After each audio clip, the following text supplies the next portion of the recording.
Whispers of the unseen, a night of haunting malevolence.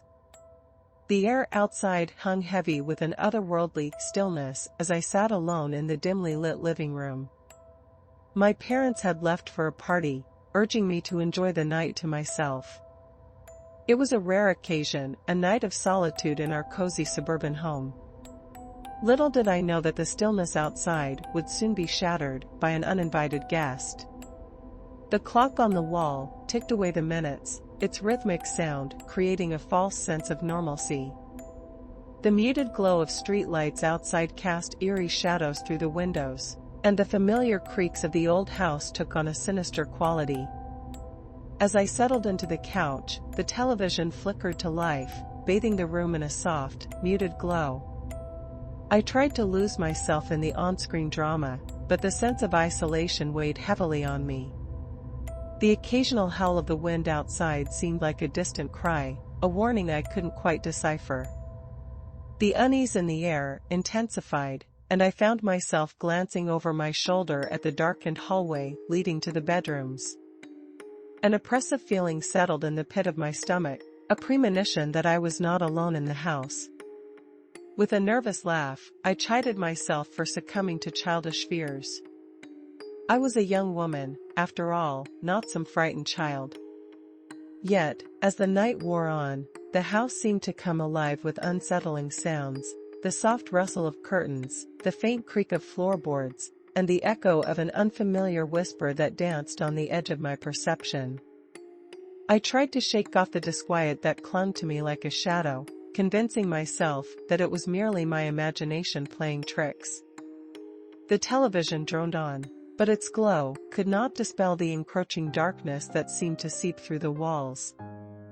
As the clock struck midnight, the house plunged into an oppressive silence. I decided to retreat to the safety of my room, hoping the embrace of familiar surroundings would offer solace.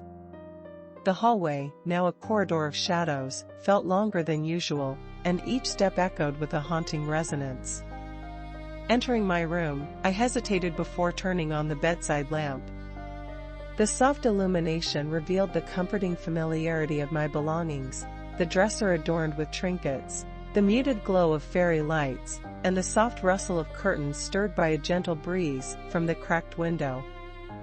I settled into bed, pulling the covers tight around me, seeking refuge from the unexplainable unease that lingered in the air. The house, once a sanctuary, now felt like a crypt of untold secrets. I couldn't shake the feeling of being watched, the sensation that unseen eyes followed my every move. As sleep eluded me, I heard the distant chime of the grandfather clock downstairs. Each echo reverberated through the silent house, an ominous countdown to something unseen. I tried to dismiss it as a mere figment of my imagination, but the persistent feeling of unease refused to wane. I reached for my phone on the bedside table, intending to distract myself with mindless scrolling. The glow of the screen illuminated the room, revealing the shadows that clung to the corners like malevolent specters. An unopened message notification caught my attention, an unknown number, a string of cryptic symbols that sent shivers down my spine. I opened the message with trepidation, my eyes widening as the screen displayed a chilling image, a distorted face, hollow eyes staring into the depths of my soul.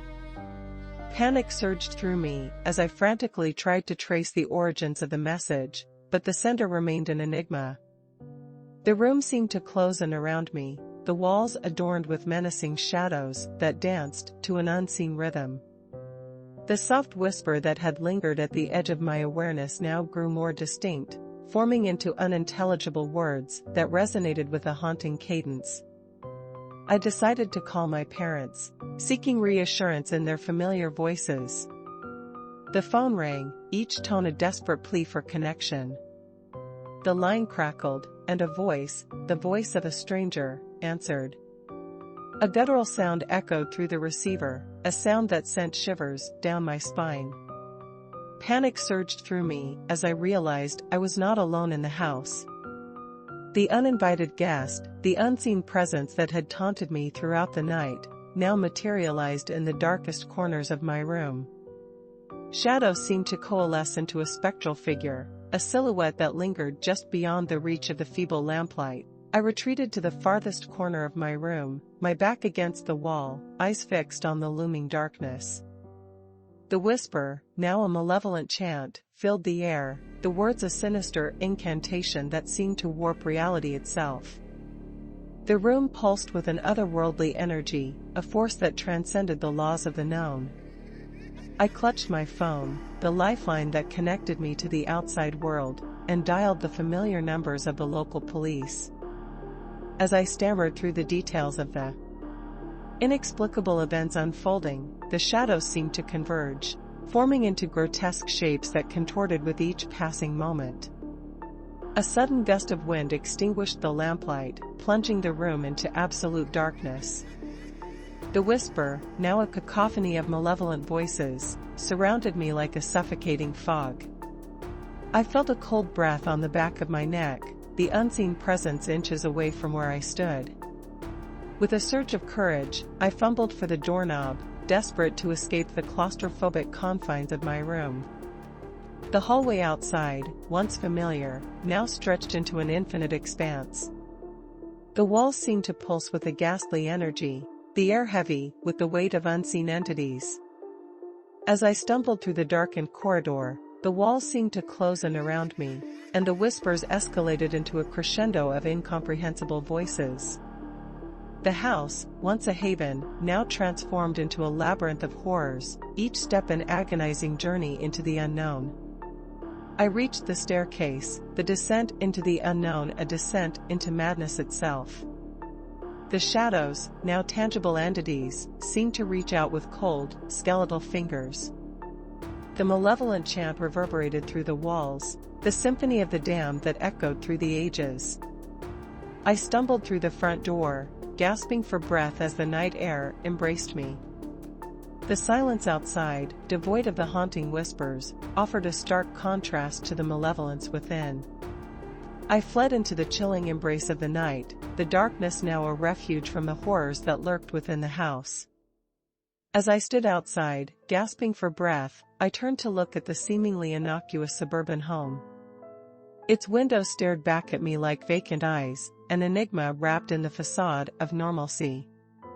The uninvited guest, the unseen presence, remained hidden within its walls, a malevolence that defied explanation. The police arrived, their flashlights cutting through the darkness as they surveyed the silent house. To their bewilderment, they found no trace of the spectral figure, no evidence of the whispers that had tormented me. The malevolent energy that had permeated the very essence of the home had dissipated, leaving behind an unsettling stillness. As I stood outside, my gaze fixed on the now silent house, a chilling realization settled over me. The horror I had experienced, the night of unexplainable terror, was a testament to the thin veil that separates the known from the unknown. The suburban facade hid secrets that defied the logic of the rational mind. In the aftermath of that haunting night, the whispers lingered in the recesses of my memory, a reminder that some horrors defy explanation. The uninvited guest, the unseen malevolence, remained an enigma, an entity that transcended the boundaries of the known, forever haunting the corridors of that seemingly ordinary home.